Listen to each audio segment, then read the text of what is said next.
Hi everyone, welcome to a new video. I am going to take you through each aquascape.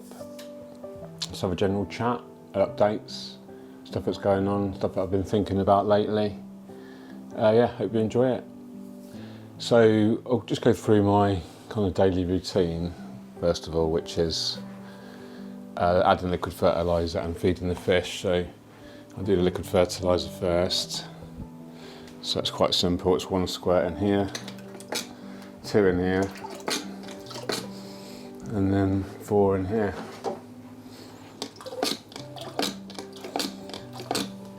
So this is actually Tropica Premium Nutrition, so it doesn't have nitrates and phosphates in, and the reason for that is I ran out of my aquascaping line and the specialised nutrition, so I've just using the fertiliser I've got. But since doing that, the reds of the Amazon swords have become a lot more prominent and they've grown much taller, and I don't know if that's just coincidental, but it's interesting that limiting nitrates and phosphates could have some effects on the plants that you're not familiar with. A lot of people are used to the red pigmentation of nitrogen limitation, but in terms of the size of the plant, you know, the leaf size, the length, etc. I don't know if that makes an impact. So now I'll feed the fish. So there's no fish in here, there's just shrimp and snails. Same story here. However, there's a few small platies in here, so just a tiny little flake pinch there, and then a much bigger amount of flake for here. There's a bit of a snowstorm, which looks really cool. So there's quite a significant amount of flake in there, but there's a lot of fish, there's a lot of shrimp. There's 2 huge filters, so it'll all get taken care of, no problem. So I did a maintenance session on these tanks yesterday, so they're all looking quite clean and crisp at the moment. But yeah, this is the Highline 400, which the tank itself is 6 years old, and the scape's been running for 3 or 4 years now in its current form. As you can see, it's just a mixture of crypts, not even ferns, crypts, swords and anebius. I think there's 3 species of swords, probably about 5 species of crypts and 3 species of anebius. So quite a simple palette of plants, but due to the maturity you get such a nice complex mix of textures and colours.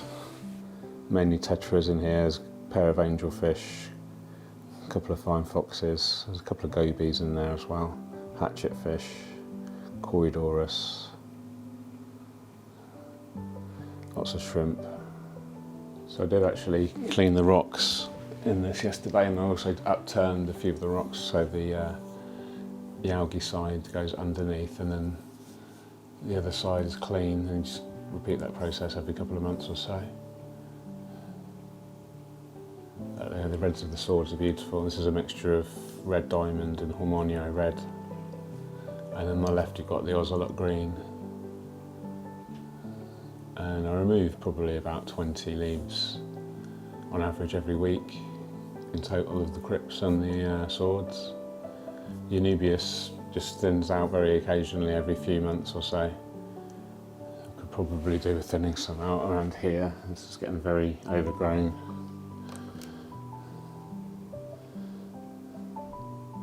The blueberry tetras there, the Hyophesibrycon waddii. I did originally have a shoal of 30, I think I probably have 25 left now. We've been in there 3 or 4 years. You can see the CO2 mist coming out there from the filters. There's 2 Awase Biomaster 850 thermos on here.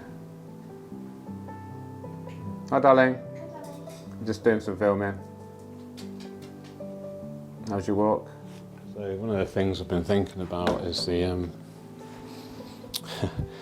I don't know if anyone remembers an advert for Mars bars called, well, it was based on a little song, and it went, "A Mars a day helps you work, rest and play." The biggest Mars bar ever. Mars a day helps you work, rest and play. was thinking about this concept of work, rest and play, and how it's quite a convenient way to categorise how you live your life, you know, in terms of balancing working, resting and playing. So it got me thinking about my own relationship with those things, and how I'm very lucky because I think I've managed to integrate all three into one way of living, and I'm very lucky to be able to have done that or do that. But with aquascaping, I believe I'll get my work box ticked because it's my work, and I create content for YouTube, magazines, books, workshops, private clients, podcasts, various forms of media and audiences.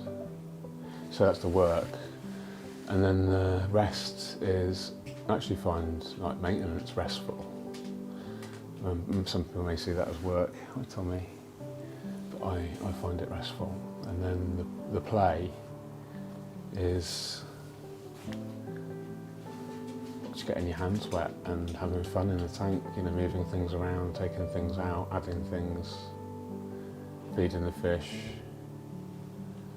I think that's quite playful. But in addition to that, I've gradually evolved this living space here into a kind of gallery, studio, and then a workspace and play space over there. So I do my work when I'm not fiddling with aquariums. I'm actually on the computer with a standing desk here. And then in addition to my playing with Aquascape, I play on my racing car game. So I've managed to integrate work, rest and play in this single space, which is really cool. In addition to the rest as well, I have a Shakti mat, which is basically an acupuncture mat, which I lie on with a weighted blanket, and then I listen to guided meditations, usually around yoga nidra or non-sleep deep rest, which is really useful for my brain because it tends to need a little bit of a rest now and again during the day, normally 20-30 minute meditation most days. So that's a form of rest which I do here, and yeah, sometimes the dogs will lay on top of me as well. Good boy. Yeah, good boy.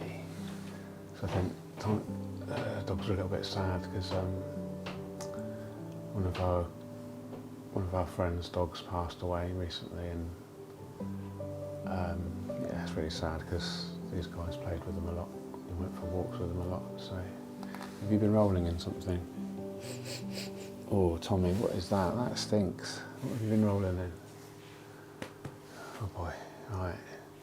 So, this is the 400. Looking really good. The fish have nearly finished the flakes now.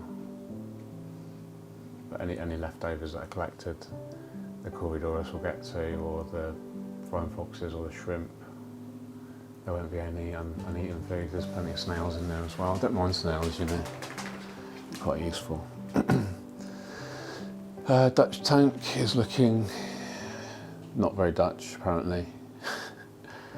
But I love it, and I'm enjoying growing the plants and having fun with it. So we'll keep that going for a bit. I'm selling this. This is available on my website now. You can come and collect that from my home. And then this one is looking lovely as well. I love the way the Tripodtita and the Cephalum are just sort of creeping across naturally. So yeah, that's the sort of bit of an update on the 3 tanks.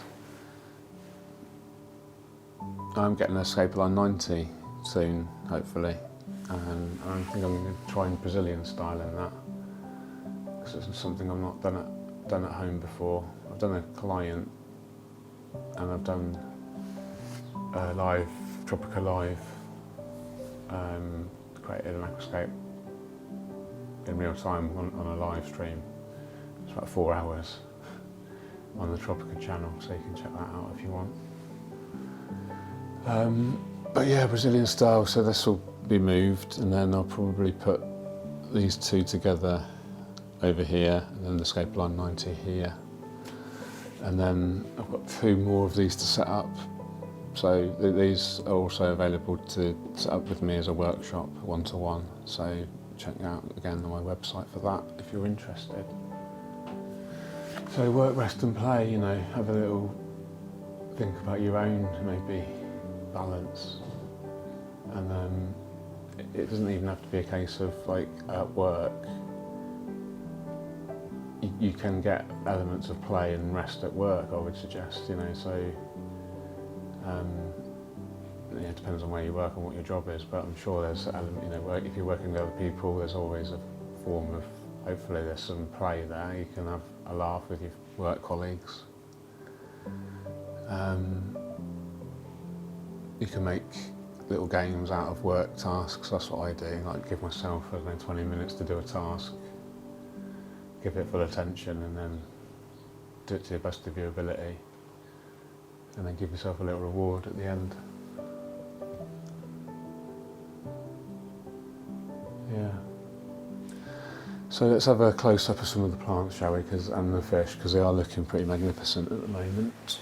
This is an ember tetra here. They tend to hide away quite a bit, because they're the smallest, I guess, and they see themselves as a bit of a prey. Here's the Echinodorus ocelot green with the really pretty red flecks on the leaf. This is the biggest it's got to, really. It's probably about 40 centimetres tall, the tallest leaves. So here's a Dutch tank. You can see the rotala there on the right. That's the most recent addition. It's probably, what, 10 days since I planted it? Maybe not even that many. But yeah, looking really lovely.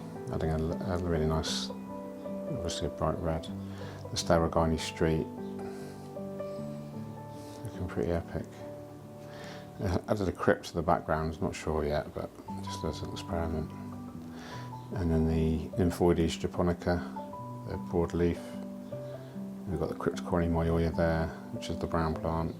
Hygrophilus phyllum, which is the bright green carpeting. And we've got the dark green Marsilea hirsuta. And Sagittaria subulata at the back. And then the Rotala rotundifolia blood red, which is the bright red. And we've got Hemianthus cuba, foreground carpet on the left. Crypt albida brown, which is the brown crypt on the left. Crypt Wenditii green behind the albida brown. And in the back left we've got the Cryptocoryne balansae. And there's quite a few shrimp in here, they've been breeding. And then some platies, as you've seen earlier, only a few. But yeah, I mean, it's not a typical Dutch. Some people don't even class it as Dutch at all because it breaks all the rules. Or a lot of the rules anyway. So, yeah. On for another video, I think. The platies are great. It helps you keep the surface scum clear as well. I don't run skimmers on my tanks. And then moving over to the Nature Aquarium, which I set up as my home workshop about 4 or 5 weeks ago, I think. No, 8 weeks ago now, in fact. Yeah, just home to shrimp and snails at the moment, but yeah, really considering adding some more fish, or some fish soon. The tripartita there on the left looking really lovely. It's going in really beautifully. I love the vibe of this one. It's very kind of themed with the spiky textures. I love the way the Hygrophilus phyllum's creeping across here, and also the Hydrocotyle tripartita, similar story. The Sagittaria does need thinning out, but I quite like the overgrown look. The colours look perfect to me. Really nice warm orangey brown, contrasts beautifully with the bright green. Yeah, and very basic filtration. It's only a hang on the back, a Wise Biostyle 75, which I've modified to include a diffuser inside it and a heater. So it's a really simple filtration, heating and CO2 solution. And because there's no fish in there, it doesn't matter that the filter is actually quite low on media capacity. But that's no problem. I mean, the plants are doing so much of their filtration anyway. But yeah, I love this tank. Yeah, it's really growing in well, nice and steady. All the tanks are CO2 injection apart from the waterfall. Inline CO2 on all of them.